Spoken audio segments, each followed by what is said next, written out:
Oh man, I don't even get to go in there myself? So Spongebob, why are you taking away my control? Actually, I think the inside of this robot actually looks better in this game than it does in the console version. What? No, come on. Multiple stage boss fights? That's not what we need. Do you like the RGB? Oh, not more enemies. The worst enemy! Oh. Plankton is discern my true weakness. Oh, these are weaker enemies than usual. This is kind of weird. But is there a rhyme or reason to fighting these things, or I need to actually do something else while the enemies are appearing? Or do I just need to fight a bunch of enemies? Not quite clear yet. I could explore a little bit to see. Because enemies are changing as time goes on a little bit. That suggests that I might actually want to just keep fighting them. It's hard to tell. Okay, no, we actually have other stuff to do. Okay. It's cool, there's more 3D element to this place than there was in the console version. I like that. Oh, for some reason that looked like a grate or something to me on the ground instead of actually spikes. One of those things that higher internal resolution probably help with. What? What are you doing? Are you supposed to like spin? Spin. Oh, am I just on the wrong one? Yeah, I think I am. I need to go to the one that corresponds to the glowing. To the glowing tube, I think. So I'll be off to the right. From here. Yeah, actually the colors of the floor panels actually correspond. Okay, cool. See if my hunt is right. I did notice from the very beginning that the red one was mysteriously glowing. But then, why invisible walls? Why do you do this to me, game? A place that actually makes sense to have security lasers. Wow. It's different. Aha, I don't know what that accomplished. Oh, it left the thing vulnerable, I guess. So I can attack it, probably.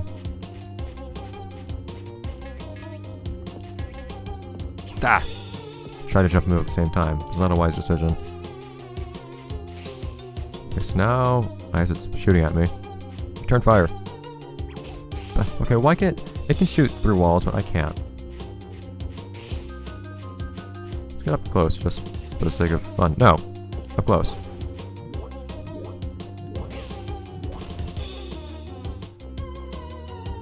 Is this gonna hurt me immediately?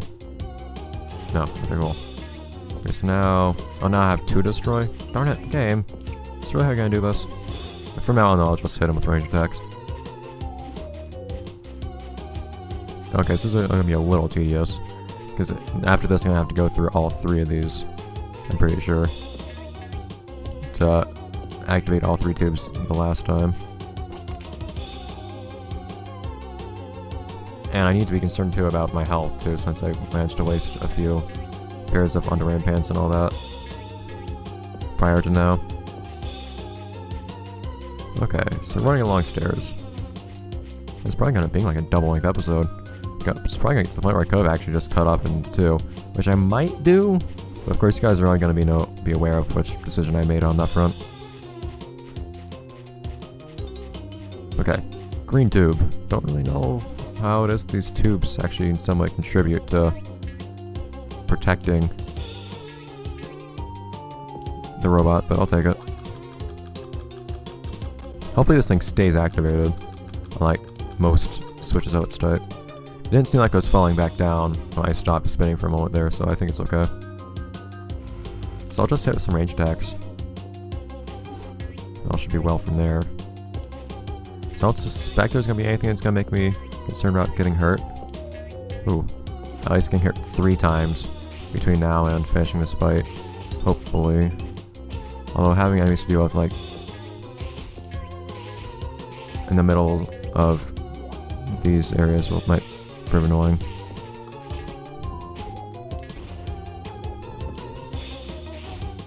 So just wait for him to stop shooting and then return fire.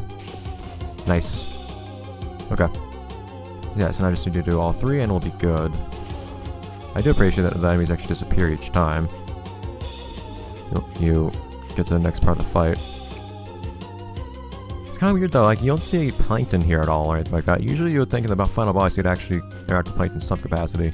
like in the previous part of this fight, in the outdoor portion, and you are interacting with Plankton by proxy. Actually, jump over that. That works.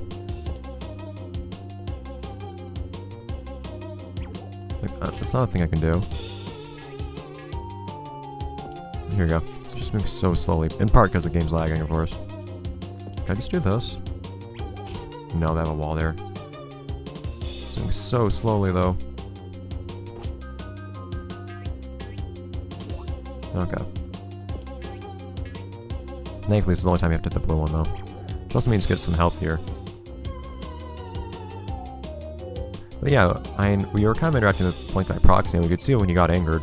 Even though we couldn't see him physically, we'd still realize that that the robot acting was him acting. Here, though, it's more just kind of... Well, there's something robotic in here that we're just kind of fighting, that just kind of does its own thing. Come on. Exciting music and not so exciting waiting for things. Yeah! Take some risks. I have a little bit of health to spare now, not that I'm going to actually try to be reckless about it. And those lasers are lagging the game a lot, though. It's strange. Game sped up a lot once it got off screen. Ah. Hey! Why'd you knock me off to the other side? Okay. And now all should be pretty much guaranteed safe, unless Plankton has something new to pull after this. Okay, so now we actually have new hazards that weren't there before, though. Do I have to do the same thing in all three of those? Because that's going to be really annoying. I was hoping I would only have to go through this once. That one was shorter, at least. If it was new. Also, just didn't notice that some of the lasers were moving last time I was at the green one. Okay. I almost just want to tank a hit, just to get through here more quickly.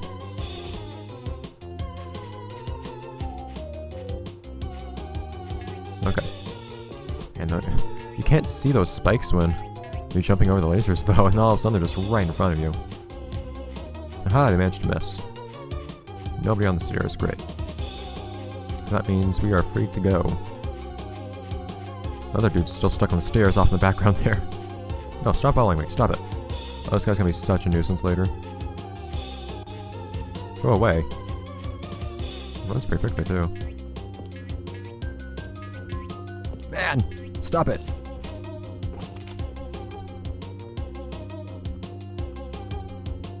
This guy's persistent, though. It's unexpected. This guy's the... Hey! Okay, now come on, that's cheap. This guy's the MVP, though, of Plankton's army. Employee of the month. Okay. Now... Not much more to be done. There we go. Only the one hit this time, instead of two. Thank you. That dragged on a little bit. Again, in part just because of the game lagging, which it wouldn't normally do on a DS, but... Okay. I don't really know if that's supposed to mean at all Spongebob, but yeah, sure. Why is everybody at the Crusher Cavern? This supposed to be like celebrating the party at my house. Did they ditch me?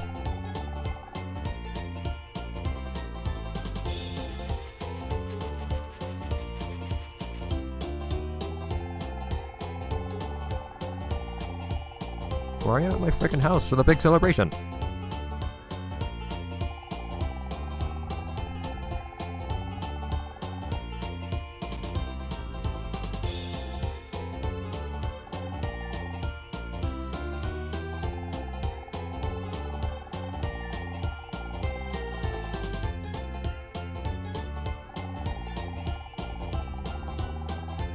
Mr. Crab freaks out. The Snowdrop says, no, I thought I lost it. Yeah. See, there we go. Exact same script. I'm pretty sure.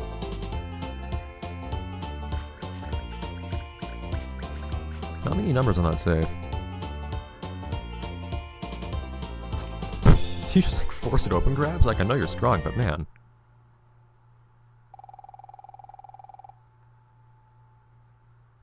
Like, what's the point of having a safe if you don't like keep in it anyways? Why is everybody else here with me this time? This was not the case last time, was it? Good job, Bob.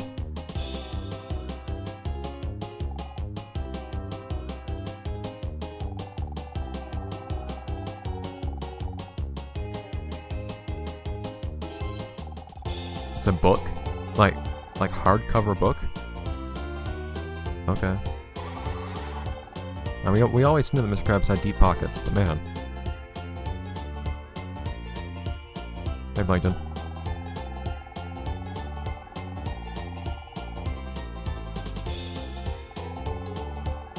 Bye. Yeah, the writing in this game just isn't as entertaining without people actually delivering it. Like SpongeBob's voice actors, one of the things you can always... Happy 11th anniversary, Krusty Krab. Indeed. Double exclamation mark. Krabby Patty, secret formula. Beautiful. Sepia! Good. The best way to reminisce on old times.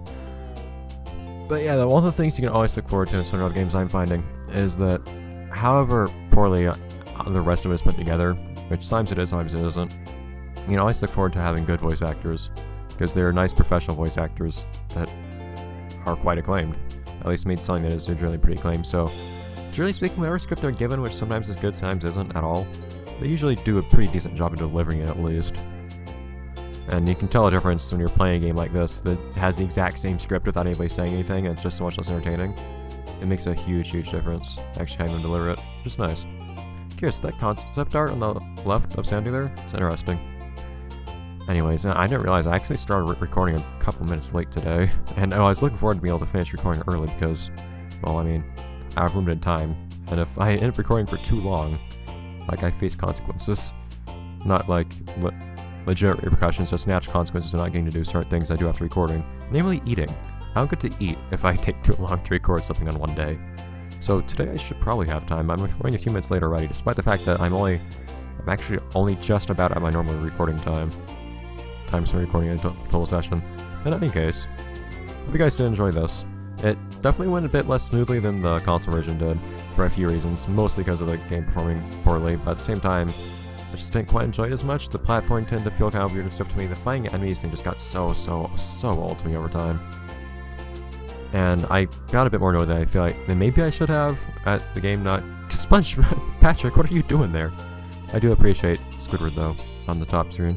But I don't know if I should have gone as annoyed as I did with the game, being kind of weird about advertising having one episode and then not really doing that. But at the same time, I feel like that's a legitimate concern. I think I just went on about it for too long.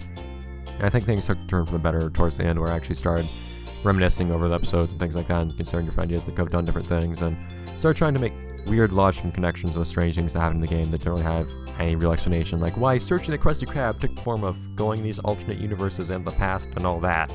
It's weird. But, oh well.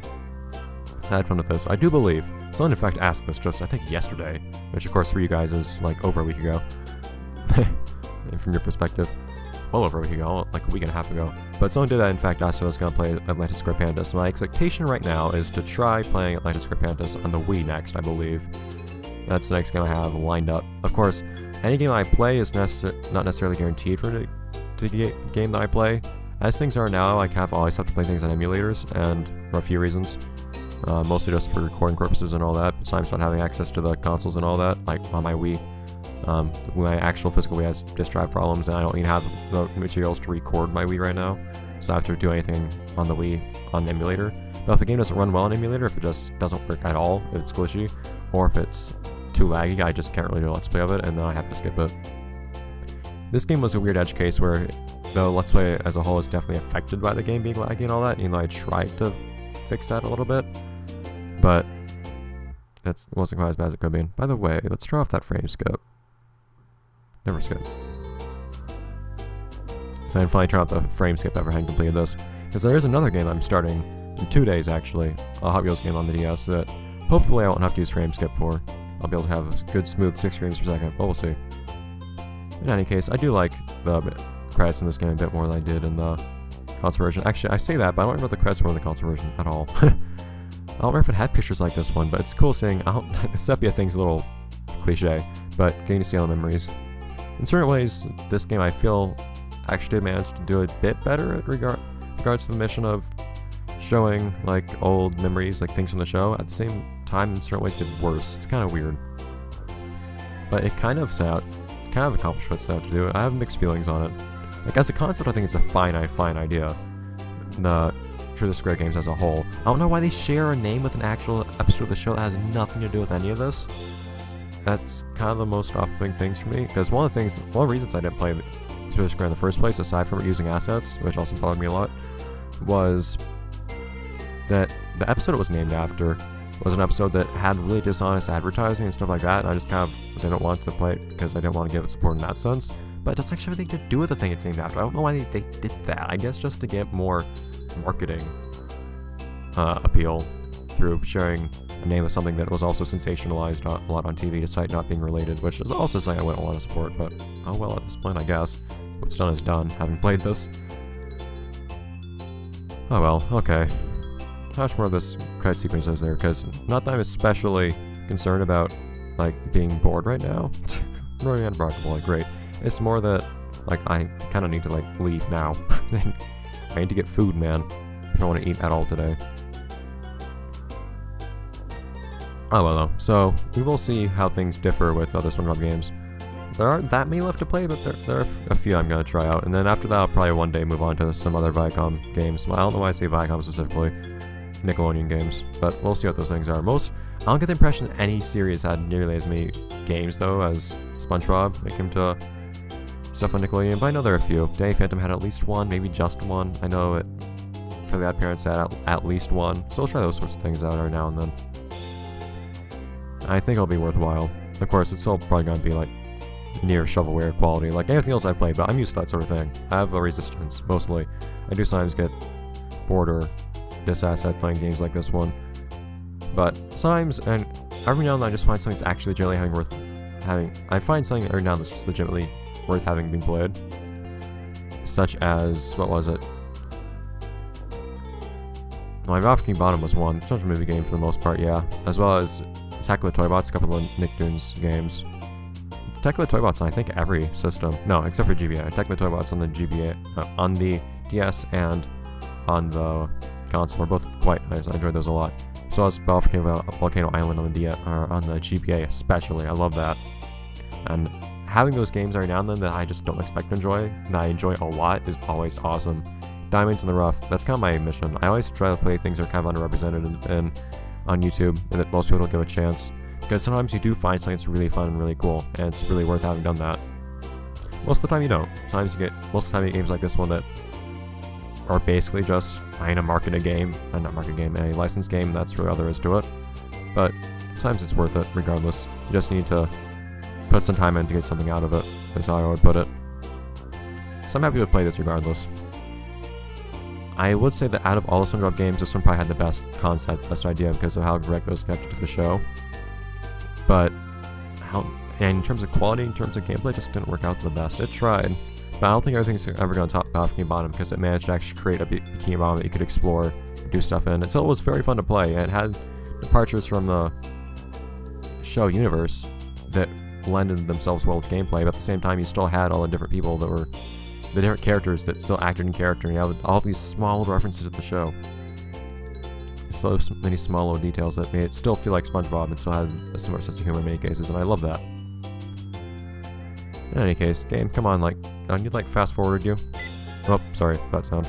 Fast forward you by a slight amount, because I need to leave.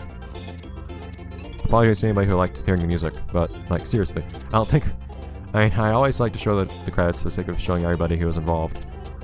Because part of my mentality with playing games is showing everything there is to be seen about the game, and appreciating everything there is to be seen, as well as acknowledging the people who actually put work into it. Acknowledging the work of the people that create these things. At the same time, you can see the names if I fast forward through it, but I need to leave. Special thanks, that's usually at the end. Oh, special thanks to a few of the voice actors, that's cool. Did any of the voice actors actually have direct involvement in this? I did feel like you ever heard SpongeBob or Patrick speak. They had like weird other stock sounds. Oh, that's good. Fair winds, me hearties. That's not gonna look right because of how the screens are oriented. Patrick's head just got cut off and then restart somewhere else. In any case, that's going to be it for this episode in this series of Let's Play Spongebob Shoot the Square on every system. See you then, guys. When we start off, Atlantis Squarepantis probably. Most likely on the Wii. If not, then try it on the DS. And if not, then we'll do something else someday, sometime, somewhere. In any case. This odd little game aside, we're done with it. Bye guys. Hopefully on to bigger and better games, but if not, we'll see.